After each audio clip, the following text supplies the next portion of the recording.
Hello, मैं kaizen industrial automation से अबोहर से बात कर रहा हूँ।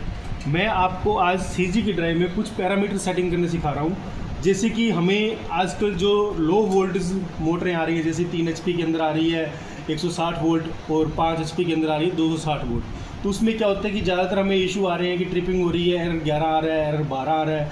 तो उसके लिए हमें क्या सेटिंग करनी है, तो मैं वो आपको बता रहा हूँ। तो जैसे कि ये हमारे पास आज 5 HP की ड्राइव है, पर ड्राइव जो 5 HP है चाहे 3 HP है, दोनों की सेटिंग एक जैसी होती है। बट हमें सिर्फ पैरामीटर वही निकलेंगे जो इसमें निकलेंगे 5 HP में, वैसे ही 3 HP में होंगे। बस जो 3 HP में जो मोटर आती है 160 वोल्ट की आती है, 5 HP में जो आती है 260 वोल्ट में आती है। तो वो वोल्टेज हमें वैसे वैसे सेट करनी है। तो वोल्टेज जो सेट करनी है वो पहले हम सबसे पहले वोल्टेज सेट करेंगे। वोल्टेज के लिए हमें कहाँ जाना पड़ेगा, ESC दबाएंगे।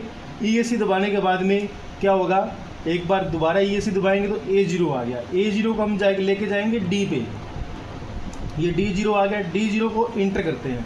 D0 को इंटर करने के बाद में क्या करना है, हमने D002 करना है। D002 पे क्या करना है, इंटर करना है। इंटर करने के बाद में ये देखो हमने ऑलरेडी यहाँ पे 260 वोल्ट कर रखे हैं।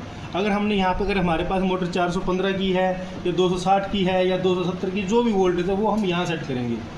इसके बाद में हमने एक सेटिंग और करनी होती है, जो कि हमारे पास 11 एरर आता है या 12 आता है। उसके लिए हमने क्या करना है, वैसे ही करेंगे। ESC दबाएंगे। ESC दबा के हम जाएंगे, D0 आएगा। D0 के बाद में हम क्या करेंगे, इसको E कर देंगे। E आ गया, E को इंटर करेंगे। E को इंटर करने के बाद में हम क्या करेंगे, यहाँ पे E10 करेंगे। E10 करने के बाद में क्या करेंगे, इंटर दबाएंगे। इंटर दबाने के बाद में क्या देखते हैं, हमारे पास यहाँ पे 00030 आ जाएगा। तो हमने क्या करना है, जितने भी जीरो हैं सबको 3 कर देंगे।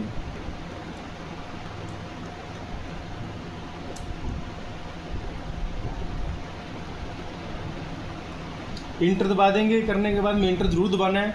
तो एक बार इंटर दबाने के बाद में ये पैरामीटर क्या हो गया, सेट हो गया। अभी आपका जो एरर 11 आ रहा था, 12 आ रहा था, 10 आ रहा था, ये नहीं आएंगे।